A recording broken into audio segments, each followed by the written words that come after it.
जय हिंद, नमस्कार दोस्तों। मैं दिव्यांश नामदेव आप सभी का बहुत बहुत स्वागत करता हूं, अभिनंदन करता हूं। दोस्तों, पाकिस्तान की फिर वही गीदड़ भरी धमकियां भारत को मिलना चालू हो चुकी है और इस बार इंडस वाटर ट्रीटी को है। पाकिस्तान को ऐसा लग रहा है कि भारत ने इंडस वाटर ट्रीटी टर्मिनेट ही कर दी है। हो सकता है उनको इंग्लिश का ज्ञान ना हो, तभी तो वो इतना बौखला रहा है। जिस तरीके के स्टेटमेंट आ रहे उसने एक चीज तो क्लियर कर दी कि इंडस वाटर ट्रीटी पाकिस्तान की वो बैकबोन है जिसे भारत दबा कर बैठा है, वो नस है जिसे भारत दबा कर बैठा है। तभी तो ऊल जलूल बयान आ रहे हैं। अगर मैं आपको सबसे पहले तो स्टेटमेंट दिखाऊं तो यहां पर पहला एक स्टेटमेंट है लेफ्टिनेंट जनरल अहमद शरीफ चौधरी का। उन्होंने कहा है अगर पानी रोका गया तो हम भारत की सांसें रोक देंगे। ये तो पहला स्टेटमेंट है। Will cut off those hand, ये बोला है पाकिस्तान के मिनिस्टर स्टार्क ने। बिलावल भुट्टो ने तो न्यूक्लियर वॉर की धमकी भी दे दी है। अब अगर आप इन धमकियों को देखोगे तो ये कोई छोटी मोटी धमकियां नहीं है दोस्तों, ये बहुत बड़ी धमकी। इनका अपना रेलेवेंस है, लेकिन भारत का स्टैंड क्लियर है। भारत ने अपनी पोजीशन को एकदम कंसिस्टेंट रखा है कि पानी पर चर्चा, आतंकवाद पर चर्चा एक साथ नहीं होगी, इसलिए हम ट्रीटी को इन अबेयंस कर रहे हो सकता है कि ये इन अबेयंस एक तरीके का ऐसा शब्द हो जो पाकिस्तान की इंग्लिश की डिक्शनरी में ना हो, अगर उनके पास इंग्लिश की डिक्शनरी है तो। लेकिन फिलहाल Pakistan must stop banking terror, मतलब पाकिस्तान जब तक आतंकवाद को रोकेगा नहीं तब तक भारत पानी पर चर्चा करेगा नहीं। अब पाकिस्तान आतंकवाद को रोकने से रहा और भारत पानी पर चर्चा करने से रहा। चित्त भी भारत की, पट्ट भी भारत की। भुक्तभोगी कोई बना है तो वो पाकिस्तान के नेता नपाटी है और वहां की जनता है। क्यों सुर्खियों में है? क्योंकि यहां पर भारत ने ट्रीटी को अबेयंस में रखने के कहा है और बोला है कि पाकिस्तान भारत के ऊपर वाटर वॉर का एक्यूजेशन लगा रहा है, लॉन्च करना चाह रहा है। लेकिन फिर भी समझिएगा बात को, भारत के इमरान खुर्शीद जो कि international centre for piece studies में एसोसिएट रिसर्च फेलो है, उनका क्या कहना? उन्होंने कहा है कि 1960 में जो इंडस वाटर ट्रीटी साइन की गई थी वर्ल्ड बैंक की मध्यस्थता वाली, उसमें अगर किसी के साथ नाइंसाफी हुई है तो वो सिर्फ और भारत है। यहां पर उसको आगे बढ़ाते हुए अहमद शरीफ चौधरी के बयान के ऊपर भी उन्होंने अपना एक ओपिनियन दिया है। भारत के रिसर्चर है, जियोपॉलिटिकल एक्सपर्ट है इमरान खुर्शीद।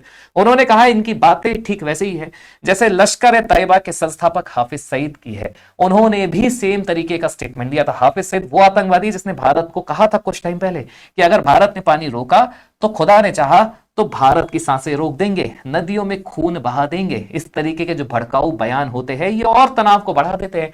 अब हुआ भी कुछ ऐसे ही है। जो बयान आए हैं, भारत ने वैसे तो उन बयान को एंटरटेन नहीं किया, लेकिन आधार इंडस वाटर ट्रीटी ही रहा है। ये वो जल संधि है जिसे 1960 में वर्ल्ड बैंक की मध्यस्थता से भारत और पाकिस्तान के बीच में साइन किया गया था। और साइन किसने किया था? उस वक्त भारत के जो प्रधानमंत्री थे जवाहरलाल नेहरू, और पाकिस्तान की तरफ से जो थे अयूब खान, दोनों ने किया था। अब आप खुद सोचिए, ये संधि को जब हर कोई शख्स ये बोल रहा है कि भारत के साथ गलत हुआ, तो ऐसी क्या मजबूरी रही होगी पंडित जवाहरलाल नेहरू की कि उन्होंने इस तरह की ड्रैकोनियन ट्रीटी को साइन किया, वो भी 1960 में।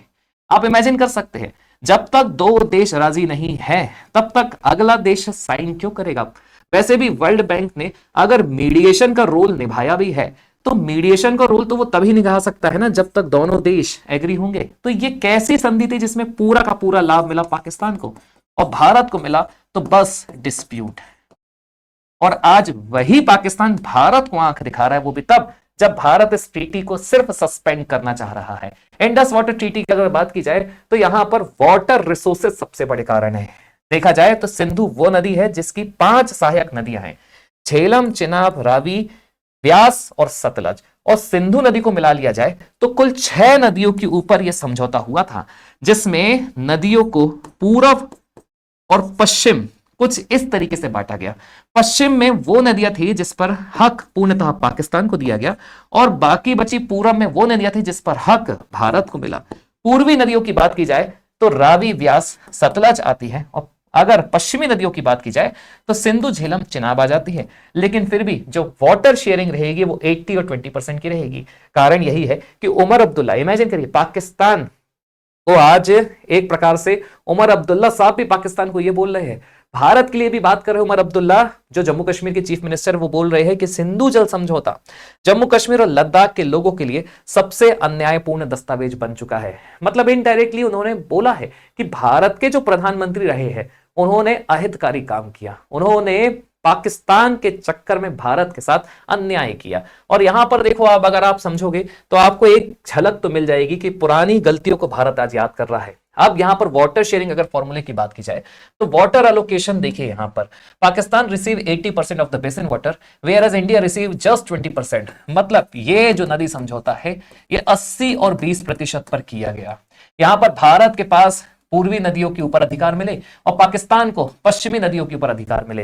अब पाकिस्तान की तरफ से जो भड़काऊ बयान आए हैं ना, ये अपने आप में उनकी बौखलाहट ही बता रहा है कि मात्र सस्पेंशन के नाम पे पाकिस्तान की इतनी सिट्टी बिट्टी गोल हो चुकी है। लेकिन सस्पेंशन भी देखिए, भारत क्यों सस्पेंड कर रहा है, क्योंकि भारत ने अपना कंसर्न जारी किया है कि जब तक पाकिस्तान क्रॉस बॉर्डर टेररिज्म को रोक नहीं देता और जो पाकिस्तान कोऑपरेशन का रिपीटेड वायलेशन कर रहा है, जिस तरीके से जियोपॉलिटिकल रियलिटीज चेंज हो रही है, क्लाइमेट चेंज का जो सबसे बड़ा प्रेशर है, हमारा भी एक जो डेवलपमेंट रिक्वायरमेंट बढ़ते जा रही है, हमारे लिए भी जरूरत है कि हमारे पास जो हक है हम उसका पूर्णता यूटिलाइजेशन करें। हम तो 20% भी यूटिलाइज नहीं कर पा रहे और 80% की तो बात ही छोड़ दो। इसलिए हम ये चाह रहे हैं कि पहले तो हम अपना यूटिलाइजेशन करें। हमारे जो जम्मू कश्मीर के लोग हैं, लद्दाख के जो लोग हैं, पंजाब के जो लोग हैं, बढ़ती हुई जनसंख्या को ध्यान में रखते हुए हम चाहते हैं कि उनके वाटर रिसोर्सेस की जो जरूरत की चीजें हैं वो पूरी हो। तो यहां पर बात भी वही आ रही है, व्हाट डज इन अबियंस मीन। अब भारत ने बार बार जो टर्म बोले ना, सस्पेंशन नहीं बोली, बोले इन अबियंस। अब यही तो पाकिस्तान को खा रहा है, मतलब ही नहीं समझ में आ रहा अगले को। इंपॉर्टेंट क्लैरिफिकेशन यहां पर सिंपल सा है, India has not formally withdrawn from the treaty, instead treaty implementation is just suspended, existing cooperation mechanisms are affected, future discussion may remain stalled. कब तक स्टॉल्ड रहेंगे? जब तक पाकिस्तान आतंकवाद को रोक नहीं देखता, मतलब जिंदगी भर, जब तक पाकिस्तान का अस्तित्व है कुछ ही टाइम का। तो यहां पर देखिए, जो ट्रीटी मैकेनिज्म है उसमें एक परमानेंट इंडस कमीशन को स्टैब्लिश करने के लिए कहा गया है, जो कि रेगुलरली मिलेगा और जो भी हाइड्रोलॉजिकल डेटा है उसे एक्सचेंज करेगा और जो टेक्निकल इश्यूज है उसे सॉल्व करेगा। क्योंकि अगर देखा जाए तो भारत के संदर्भ में पाकिस्तान एक लोअर रिपेरियन स्टेट है। मतलब ये भारत की जिम्मेदारी बनती है कि वो नदी का जो डेटा है उसे शेयर करे। फॉर एग्जाम्पल, बाढ़ आने वाली है, पाकिस्तान को बता दे। अब भारत तो ठहरा अति मानवतावाद वाला देश, इसलिए जब कभी भी ऐसा कुछ होता है तो भारत पाकिस्तान को वार्न भी करता है। लेकिन पाकिस्तान को बस मतलब है तो कश्मीर से, तो वो अपने लोगों की चिंता तो वैसे ही नहीं करता है। मतलब रिलीफ प्लान चलाने के बजाय वो बस वो नरेटिव काटता रहता है कि भारत ने हमारे साथ नाइंसाफी करी, हमें प्रॉपर तरीके से सचेत नहीं किया। बल्कि भारत तो अभी भी, सोचिए, सस्पेंड होने के बावजूद भी भारत बोलता रहता है तुम्हारे में हैसियत है, बचा लो, क्योंकि यहां से पानी छोड़ा जा चुका है। तो आप इमेजिन कर सकते हैं कि भारत अपने लेवल पे अपना कर्तव्य तो निभा रहा है, लेकिन पाकिस्तान वो ढीठ देश है जैसे पल्ले ही नहीं पड़ता कि क्या करना चाहिए आतंकवाद के अलावा। तो यहां पर आप समझ सकते हैं कि भारत अभी भी बाइंडेड है, जो उसकी ड्यूटी वो कर रहा है। लेकिन इस छोटे से समझौते ने भारत के कई सारे प्रोजेक्ट्स को स्टॉल पहले भी करके रखा है। यहां देखिए, किशन गंगा प्रोजेक्ट है, रातले हाइड्रो इलेक्ट्रिक प्रोजेक्ट है। दोनों ही प्रोजेक्ट को पाकिस्तान ने अनेकों बार आपत्ति दर्ज करके रोकने का प्रयास किया। तुलबुल परियोजना की अगर बात की जाए तो सोचिए, 1980 के दशक में तुलबुल परियोजना झेलम नदी पर शुरू की गई थी। 1984 में इस पे कार्य चालू हुआ। 1987 में पाकिस्तान की आपत्तियों के बाद इसे रोक दिया गया। फिलहाल तो ये झेलम नदी पर मौजूद है। रातले के साथ भी सेम हुआ, जो चिनाब नदी पर बन रहा था। और इसके बाद किशन गंगा की बात की जाए तो इसे अभी जाकर ऑपरेशनल किया गया। अब आप समझिए, अभी जाकर ये ऑपरेशनल हो रहा है। कुल मिला के अब जाकर हम अपने नागरिकों की नीड पूरी कर पा रहे हैं। अदरवाइज होता यह था कि पाकिस्तान इस पर हमेशा आपत्ति दर्ज कराता रहता था। किस कारण को लेकर? वाटर डाइवर्जन को लेकर, स्टोरेज कैपेसिटी को लेकर, डिजाइन स्पेसिफिकेशन को लेकर। बोलता था कि भैया भारत इन नदियों पर डैम बनाकर रिमोट कंट्रोल अपने पास करना चाह रहा है और इसमें हमें आपत्ति है। लेकिन भारत ने तो सुनना ही बंद कर दिया और भारत ने वास्तव में नदियों पर डैम बनाकर रिमोट कंट्रोल अपने हाथ में ले लिया। मतलब भारत एक अपर रिपेरियन स्टेट होने के नाते पाकिस्तान को अब आने वाले टाइम में कंट्रोल करके चलेगा। इसके लिए भारत का अपना खुद का एक बहुत बड़ा स्ट्रेटेजिक सिग्निफिकेंस है। देखिए, डैम और जो आपके वाटर बैराजेस होते हैं उससे बनने से फायदा क्या होता है? वाटर सिक्योरिटी आपकी पूरी होती है, एनर्जी सिक्योरिटी पूरी होती है, इरिगेशन का एक्सपेंशन हो जाता है, स्ट्रेटेजिक लेवरेज मिल जाता है, नेशनल सिक्योरिटी का कंसिडरेशन भी मिल जाता है। जिस हिसाब से क्लाइमेट चेंज हो रहा है, हिमालय का जो ग्लेशियर पिघल रहा है, मॉनसून पैटर्न चेंज हो रहा है, सुपर एल नीनो फेज चल रहा है, वाटर स्कैरसिटी बढ़ते जा रही है, इंक्रीजिंग डिमांड हो रही है। तो इस हिसाब से देखा जाए तो भारत को अब समय आ चुका है कि वो अपने हक का भरपूर उपयोग करे। इसलिए फ्यूचर रिस्क को ध्यान में देखकर देखिए ये जो नदी मुद्दा है ना, ये साउथ एशिया का सबसे बड़ा मुद्दा है आज के समय की अगर बात की जाए तो, सबसे विवादित मुद्दा है अगर आज के समय की बात की जाए तो। आप इमेजिन कर सकते हैं, कोई छोटी मोटी बात तो है नहीं, पूरी दुनिया में भी इस तरीके के मुस्लिम मिल जाएंगे आपको।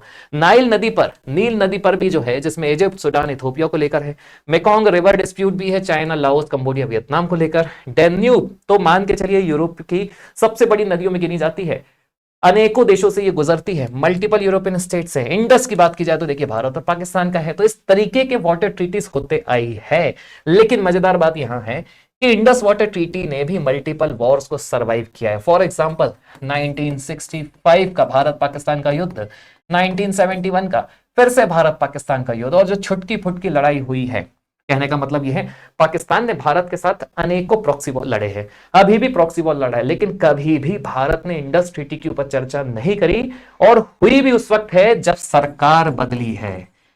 पुरानी सरकार इसलिए नहीं कर सकती थी क्योंकि पुरानी सरकार के माध्यम से ही इंडस वाटर ट्रीटी हुई है, तो इसलिए वो कभी अपनी गलती तो मानने से नहीं रही। लेकिन ये सरकार ने इस ट्रीटी को सस्पेंड करके पाकिस्तान को एक बहुत बड़ा मजा चखाया है। मात्र सस्पेंशन के नाम से पाकिस्तान इतना बौखला रहा है, तो आप समझ सकते हैं ये बहुत बड़ी बात है। यहां पर पाकिस्तान का तो सीधा सा सिंपल सा मोटिव है, वो सिर्फ इतना है कि पाकिस्तान के पोटेंशियल कंसर्न है, एग्रीकल्चर पाकिस्तान का इसके ऊपर डिपेंड है, इरिगेशन रिक्वायरमेंट डिपेंड है, वाटर सिक्योरिटी का फियर, इकोनॉमिक वल्नरेबिलिटी है। और अगर बात की जाए किसी एक नदी के माध्यम से अगर किसी देश के पास सबसे बड़ी नहर व्यवस्था है तो वो पाकिस्तान है, और उस नदी का नाम है सिंधु नदी। तो आप समझ सकते हैं अगर इस नदी पर पानी कम होगा तो एग्रीकल्चर, इरिगेशन और वाटर सिक्योरिटी का डर तो बनना ही है।